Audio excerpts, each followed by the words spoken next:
Nós vamos ler o texto. Vocês podem manter as Bíblias abertas neste texto bíblico, que será o texto para a pregação. Êxodo 33, de 1 a 16.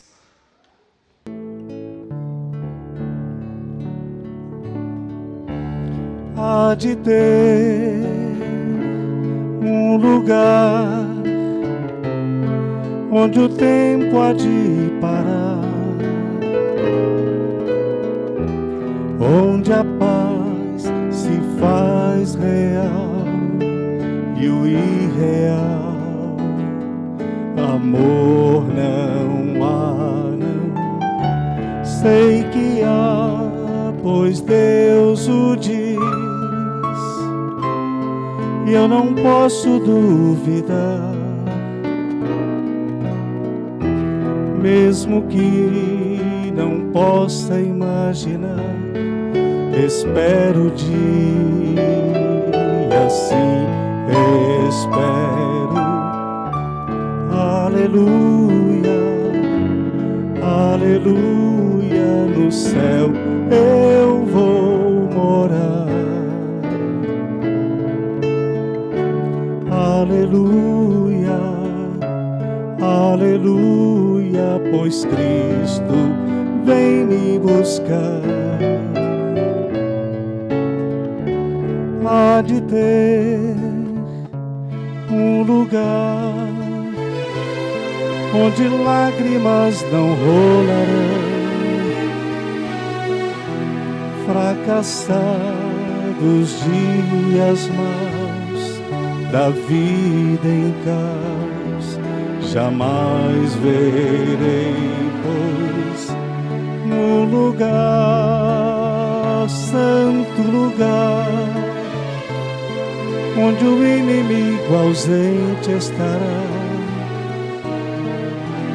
face a face a Cristo verei, e muitos verão, por isso eu canto.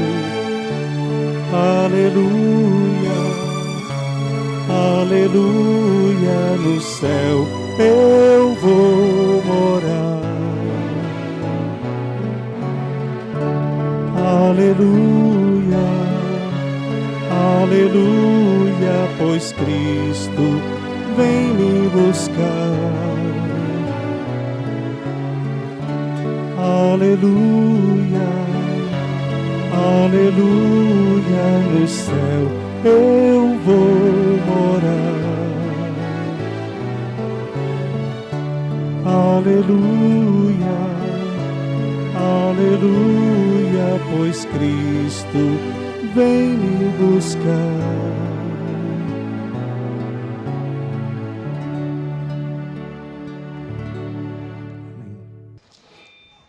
Como nós acabamos de ouvir na música do Paulo Gomes, a volta do Senhor Jesus é um tema importantíssimo dentro das Escrituras Sagradas.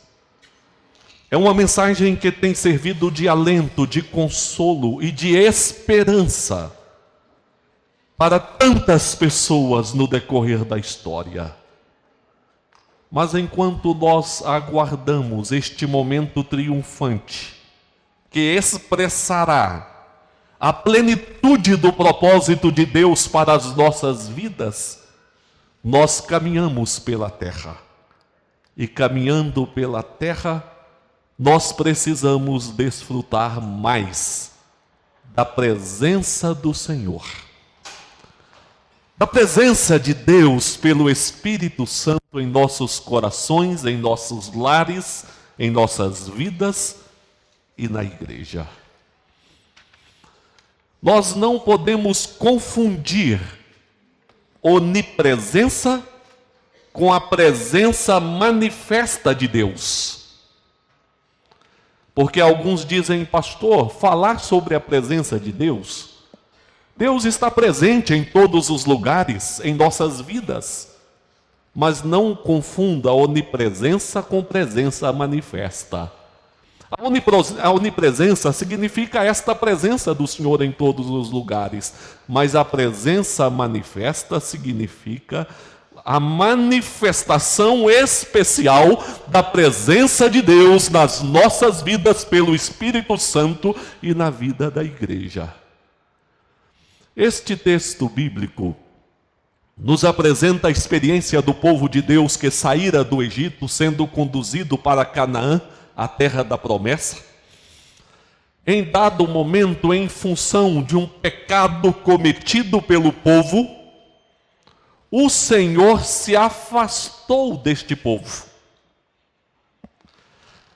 Moisés, ao tomar conhecimento do afastamento de Deus, começou a orar, a pedir, a clamar pela volta do Senhor.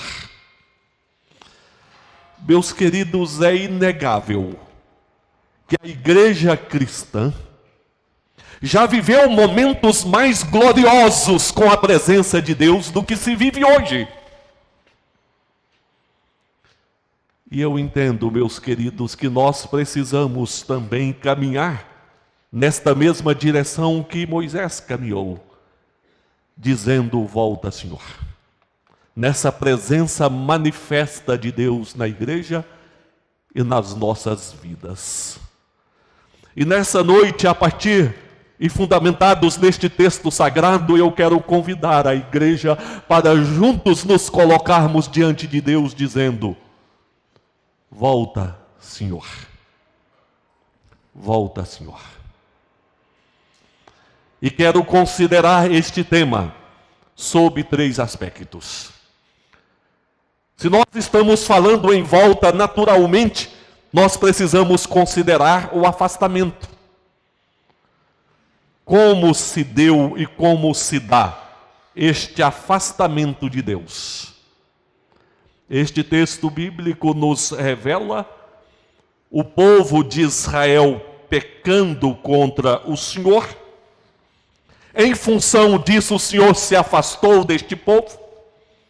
E este afastamento de Deus se deu por coerência e por prevenção. Se deu por coerência, porque não seria coerente Deus continuar caminhando com este povo, visto que os atos deste povo não eram atos coerentes com a santidade de Deus. O nome de Deus não seria comprometido no meio de um povo que se vendia às suas impiedades. Então o Senhor se afasta deste povo. Prevenção, porque o Senhor mesmo disse: se ele continuasse no meio deste povo, este povo seria destruído, porque Deus, em sua santidade, não toleraria aquele povo. Isso está aí, muito bem claro, no verso 3, quando diz: sobe para uma terra que mana leite e mel, e eu não subirei no meio de ti, porque és povo de dura cerviz, para que te não consuma eu no caminho. Meus queridos, o Senhor não havia mudado os seus propósitos, a sua graça, a sua misericórdia, a sua bondade. Entretanto, o que aconteceu aqui? Moisés subiu ao monte por ordem de Deus para receber a lei do Senhor. Momentos gloriosos de comunhão. O povo entendeu que Moisés estava demorando demais. O povo entendeu que estava desamparado, sozinho, e que precisava de deuses que fossem adiante deles para a terra de Canaã. E disseram a Arão: faça deuses que possam ir adiante de nós. O pior, queridos, é que Arão obedeceu a esta loucura do povo e construiu um bezerro de ouro. E o povo adorou, festejou, cultuou a este bezerro de ouro. O pecado deste povo pode ser visto em 3 aspectos. Primeiro, porque houve um afastamento doutrinário, um afastamento dos ensinos de Deus. Este povo facilmente esqueceu que o Senhor é imutável, que havia prometido estar com eles, portanto não os abandonaria. Que o Senhor é justo em seus atos, é misericordioso. Eles se esqueceram disso. Se deixaram levar pelos sentimentos vazios, cheios de medo, de insegurança. Façam deuses que possam ir adiante de nós. Ah, meus queridos, o ser humano é dado a se vender e a se render aos seus próprios sentimentos, aos seus próprios desejos, aos seus próprios temores, assim dando as costas ao ensino que procede de Deus. O apóstolo Paulo nos advertiu quando disse: mas receio que assim como a serpente enganou a Eva com a sua astúcia, assim também sejam corrompida a vossa mente e se aparte da simplicidade e pureza devidas a Cristo. 2 Coríntios 11, 3. Pessoas com a mente corrompida, que se aparta da simplicidade do Evangelho de Jesus Cristo. Constroem os seus bezerros de ouro porque se afasta do ensino de Jesus. Mas o pecado daquele povo, além de um afastamento do ensino do Senhor, houve também um esfriamento de comunhão. Moisés estava no monte, o povo deixou de orar, o povo deixou de servir, deixou de cultuar, e o coração se esfriou na fé. E como? Existe um vazio no coração humano que é precisamente do tamanho de Deus, ou somente Deus pode preencher este vazio. Quando este vazio não é preenchido por Deus, o ser humano sai louco, procurando uma forma, uma maneira de preenchê-lo, e abraça aquilo que lhes é ofertado. Façamos bezerros de ouro que possam ir adiante de nós. Afastamento do ensino, esfriamento espiritual e se renderam a uma depravação moral. Eles se assentaram para comer, para beber e se levantaram para divertir, festejando aquele ídolo construído por Arão. Meus queridos, assim aquele povo descambou também na sua vida moral. E isso nos faz refletir. Isso nos faz pensar. Quantos bezerros de ouro nós vamos construindo pela vida afora? Naquele momento de alegria, de conquista, de vitória, diante de quem e como nós celebramos estas conquistas? Quem sabe apenas a roda de amigos? Para alguns, festas regadas a muita bebida, ali está o bezerro de ouro, porque celebra dessa maneira. Nos momentos da insegurança, da instabilidade que a vida oferece, onde nós buscamos a segurança para nós? Quem sabe melhorando os nossos ganhos financeiros, quem sabe buscando uma estabilidade financeira, necessidades para todos nós. Mas cuidado, para que não sejam bezerros de ouro a conduzir a sua vida quando lhe falta segurança. Nos momentos das perdas que assolam a humanidade, quantos se vendem ao desespero? Alguns atentam contra a própria vida, e se não atentam, pensam em atentar contra a própria vida. Outros, quem sabe, é o momento da entrega às drogas. Porque aí estão os bezerros de ouro nos quais tentam se refugiar nos tempos de desespero. Meus queridos, não façamos bezerros de ouro quando temos diante de nós o Deus capaz de preencher o vazio da alma, tomar a direção da nossa vida. O Senhor se afastou do seu povo. O Senhor se afastou do seu povo, porque este povo disse: não precisamos mais de Deus, precisamos de deuses que nos dirigem para a terra de Canaã. É possível que você nunca tenha dito isto com palavras, mas às vezes nós dizemos com os nossos atos. Quando Moisés foi a Faraó pedir a saída do povo, Faraó endureceu o seu coração. A palavra nos mostra que foi um ato em que Deus retirou a sua mão graciosa de Faraó. E no ato de Deus retirar a sua mão graciosa sobre a vida de Faraó, o coração dele se endureceu, aí se percebeu a malignidade que havia em Faraó. Basta Deus afastar a sua mão graciosa da nossa vida e então nós revelaremos quem somos. Às vezes nós vemos atrocidades cometidas pelo mundo afora, entretanto nem isso revela o que de fato é o ser humano.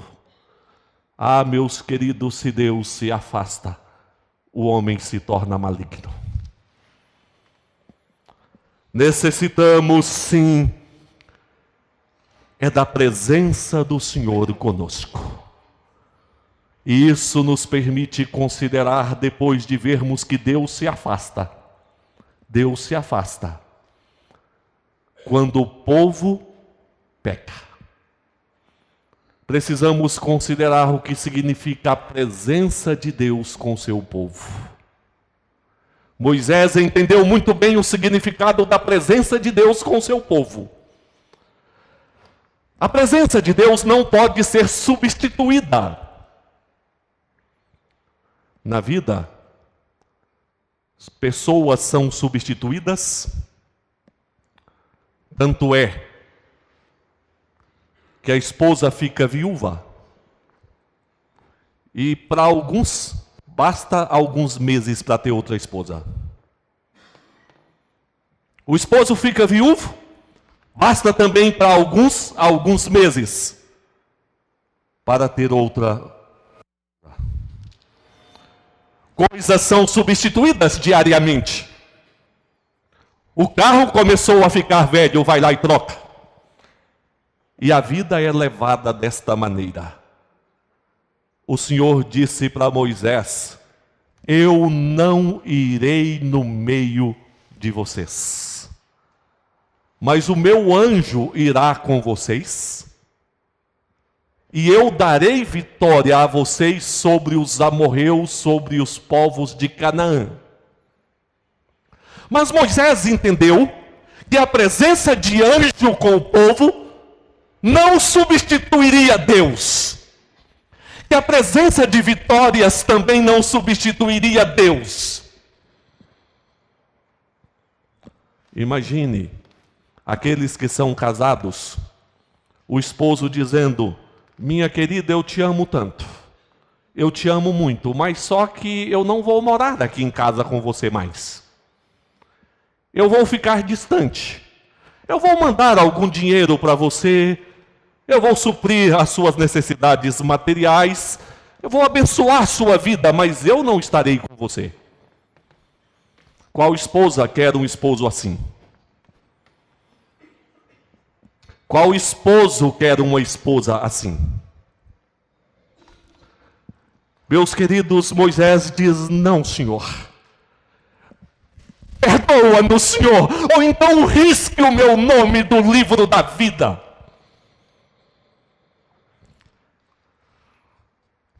Moisés entendeu que a presença de Deus com o povo era imprescindível. E disse: a tua presença não vai comigo, não nos faça subir deste lugar. Pois como há de saber que achamos graças aos teus olhos, eu e o teu povo, não é porventura em andares conosco, de maneira que somos separados, eu e o teu povo, de todos os povos da terra?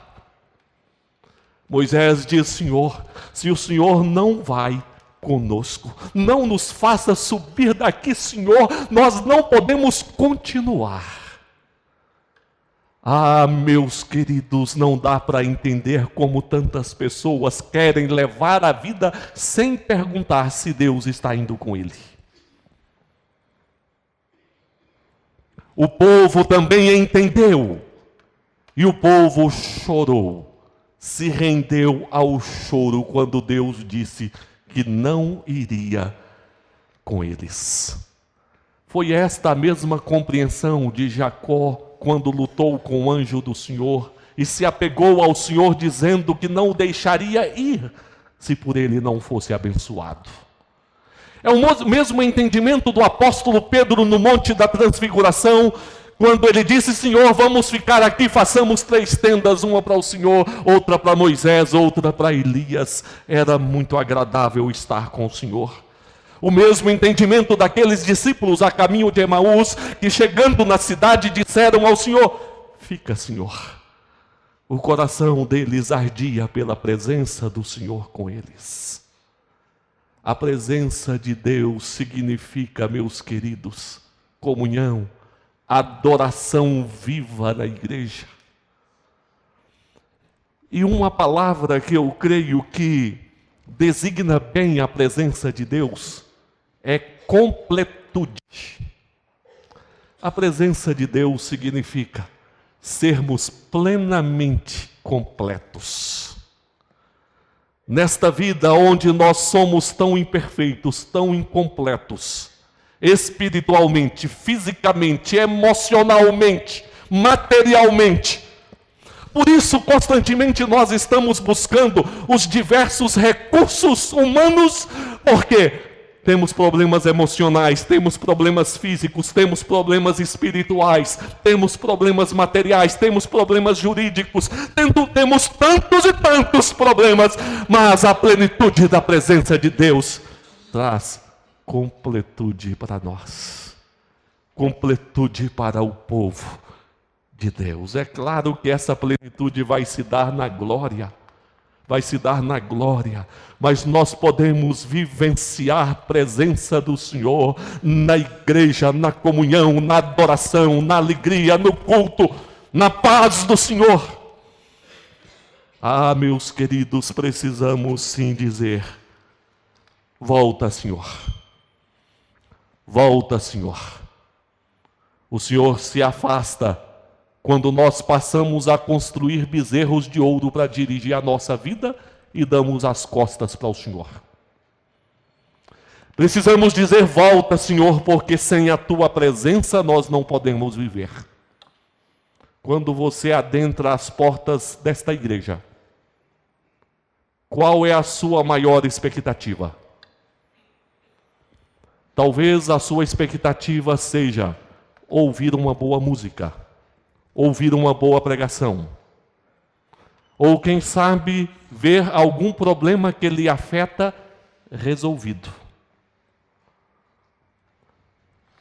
Alguns acham o seguinte, que igreja viva é aquela igreja onde tem muita manifestação do diabo, incorporando pessoas e os pastores expulsando. Meus irmãos, isso não é igreja viva. A igreja viva é a igreja que tem presença de Deus. Não é presença do diabo, não é presença de Deus.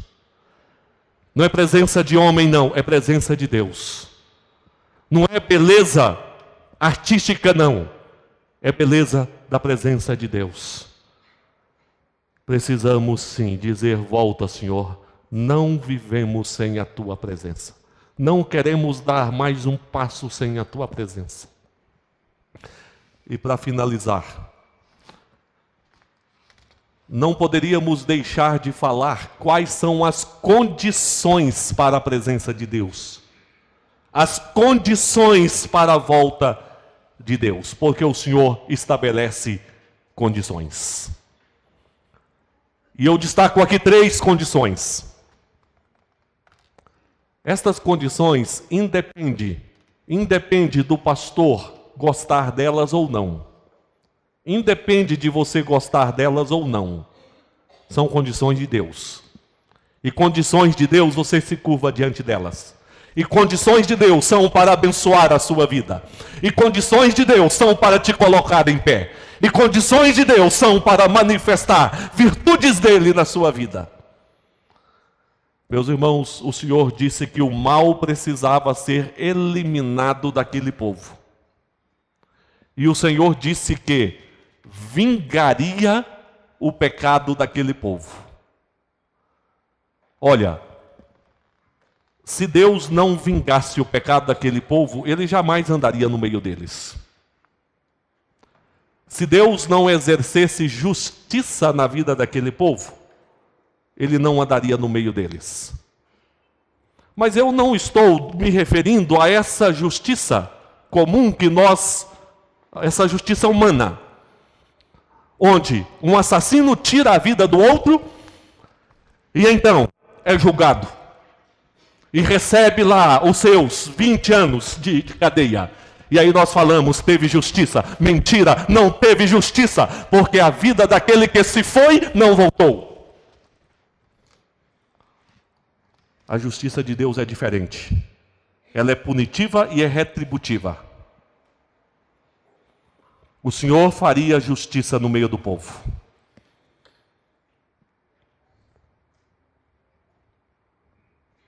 E eu quero lembrá-lo o seguinte: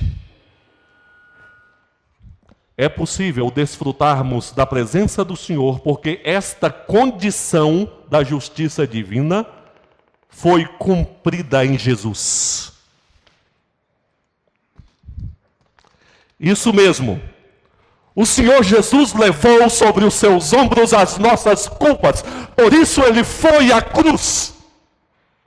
E tão somente por isso Deus se manifesta nos nossos corações e nas nossas vidas. Em resumo, eu quero dizer: ou você está com Jesus e desfruta da presença de Deus, ou a vida sem Jesus jamais vai conhecer o que é a presença de Deus. A palavra de Deus diz o seguinte: mas ele foi traspassado pelas nossas transgressões. É uma referência a Jesus. E moído pelas nossas iniquidades, o castigo que nos traz a paz estava sobre ele, e pelas suas pisaduras fomos sarados. Ah, que glória! O castigo que viria sobre os meus ombros, agora foram levados por Jesus, e foram levados até a cruz, onde a vida foi entregue por nós. A justiça de Deus foi feita. O mal foi tirado. Não o mal de Jesus, mas o meu e o seu. E nós ganhamos vida mediante a obra de Jesus. Eis a verdadeira justiça que restabelece, que constrói, que levanta. Por isso é possível sim a manifestação graciosa de Deus nos nossos corações e na nossa vida, porque as condições de Deus se cumprem.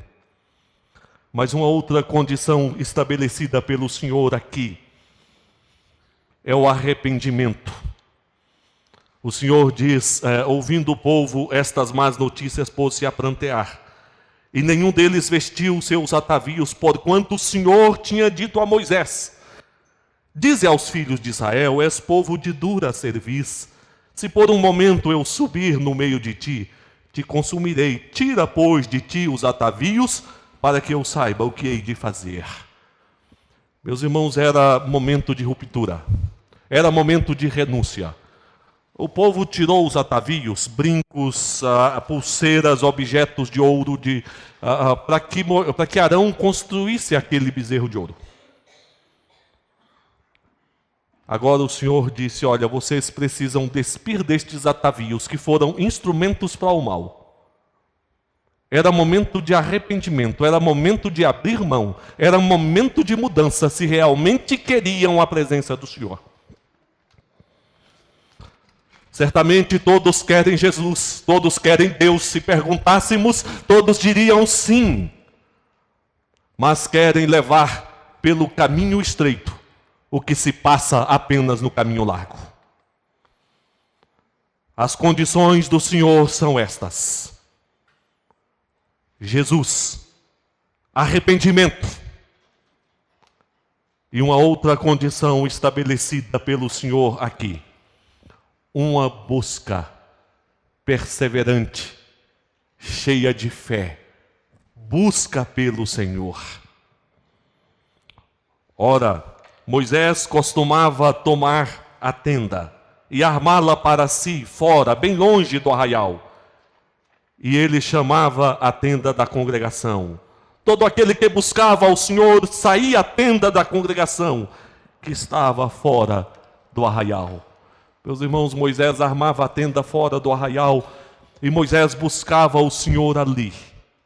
E a nuvem, que representava a glória de Deus, se manifestava sobre aquela tenda. E todos aqueles que queriam buscar a Deus saíam à tenda. Ah, meus queridos, se queremos a manifestação do Senhor, precisamos sair da comodidade de nossos lares, da nossa zona de conforto. E precisamos entender do que mais do que a água, o nosso corpo, a nossa alma anela e necessita da presença do Senhor. E precisamos sair em busca da presença do Senhor. Ah, se o Senhor não vai conosco, não nos faça subir deste lugar. Moisés entendeu muito bem isto. Meus amados, nós dizemos nessa noite: volta, Senhor. Quando temos construído os nossos bezerros de ouro para irem adiante de nós, vamos lançá-los fora. E vamos dizer: Senhor, nós queremos é a Tua presença. E vamos dizer: Senhor, eu não discuto as Tuas condições, eu acolho as Tuas condições como um pecador que precisa da Tua graça e da Tua bênção. Quando o Senhor Jesus enviou as cartas às igrejas da Ásia, na carta à igreja de Laodiceia, o Senhor Jesus disse que estava a ponto de vomitar aquela igreja. Não era fria e nem morna. Não era fria e nem quente, era morna. Estava a ponto de vomitá-la. Mas o Senhor Jesus disse também: eis que estou à porta e bato. Se alguém abrir, eu entrarei e cearei com ele e ele comigo. Aquela igreja precisava da volta de Jesus, da presença do Senhor, da presença manifesta do Senhor. Mas o Senhor Jesus chamou aquela igreja ao arrependimento. Arrepende-te. Chamou aquela igreja à dependência dele, porque eles diziam: nós somos ricos e não precisamos de coisa alguma. O Senhor Jesus disse: olha, tu és pobre, és cego, estão nus, precisam ser vestidos. Eu aconselho que obtenham tudo isso de mim. No Senhor está a suficiência. E essa presença manifesta dele nos nossos corações e nas nossas vidas é que dará significado às nossas vidas. Precisamos dar um basta, tentando construir bezerros de ouro para ir adiante de nós. Os antigos faraós levavam para os seus túmulos dinheiro, levavam para os seus túmulos escravos. Mas será que os mesmos poderiam guiá-los no pós-morte? Não, meus queridos, só a presença do Senhor é capaz de guiar a minha vida, de guiar a sua vida. Que a graça de Jesus assista a cada um de nós e que nesta noite, mais do que com as nossas palavras, com o gemido da nossa alma, possamos dizer: volta, Senhor, ao meu coração, à minha vida, ao meu lar, ao teu reino, ao teu domínio. Antes da oração, gostaria de dizer: há diversas situações na vida que tentam nos sufocar. Há nossos impulsos e a nossa natureza que tende a nos distanciar e afastar do Senhor. A nossa propensão para o mal, que tende a construir bezerros de ouro para governar a nossa vida. Ah, meus queridos, nós precisamos do Senhor. É da presença do Senhor. Neste grupo de irmãos que nós recebemos como membros recentemente, nós tivemos testemunhos brilhantes na entrevista com o conselho da igreja. Muitos deles tiveram a decisão e foram alcançados pelo Senhor Jesus no acampamento nos dias de carnaval, muitos destes jovens. E me lembro de um dos testemunhos que disse o seguinte: eu fiquei em reservas comigo dizendo, eu não vou me render ao Senhor Jesus. Mas no momento que eu vi as pessoas caminhando à frente, tomando a decisão, e eu fui também, e Jesus mudou a minha vida e habitou no meu coração. E eu não poderia encerrar este culto sem orar com você, que porventura sente-se distante do Senhor, e que entende que precisa dessa presença do Senhor, e quer se colocar diante do Senhor, e clamar, e dizer: Senhor, se o Senhor não sobe comigo, não me faça sair daqui. Eu te dou a oportunidade de vir à frente para orarmos.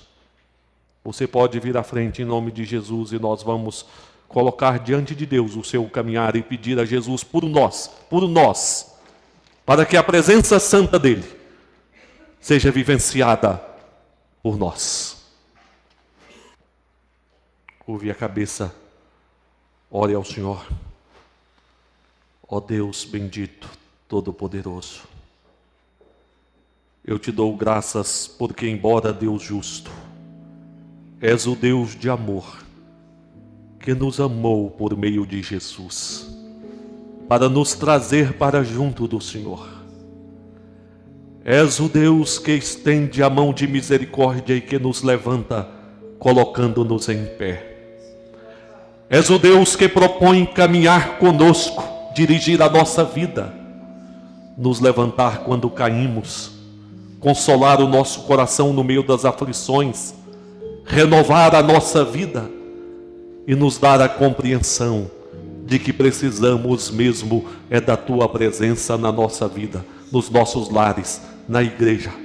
Apresentamo-nos a Ti, Senhor, e clamamos que o Senhor não envie apenas a Tua bênção, mas que a Tua presença esteja conosco, especialmente com estes Teus servos que vêm à frente nesta declaração que precisam do Senhor. Ó Deus bendito, sê com eles, caminhe com eles, esteja com eles, a cada instante os amparando. Sê, ó Deus, a proteção e o guarda-chuvas a protegê-los de todo o mal. No nome santo de Jesus, guia a nossa vida. Queremos não apenas a Tua onipresença, queremos a Tua presença manifesta nas nossas vidas, na vida da Tua igreja, do Teu povo. Volta, Senhor, e sê presente, em o nome de Teu Filho Jesus. Amém. Amém, Jesus. Amém. Vamos fechar os nossos olhos e que a graça do Senhor Jesus Cristo, o amor de Deus, o nosso Pai, a comunhão e a consolação do Espírito Santo sejam sobre vós, irmãos, sobre todo o povo de Deus, hoje e sempre. Amém.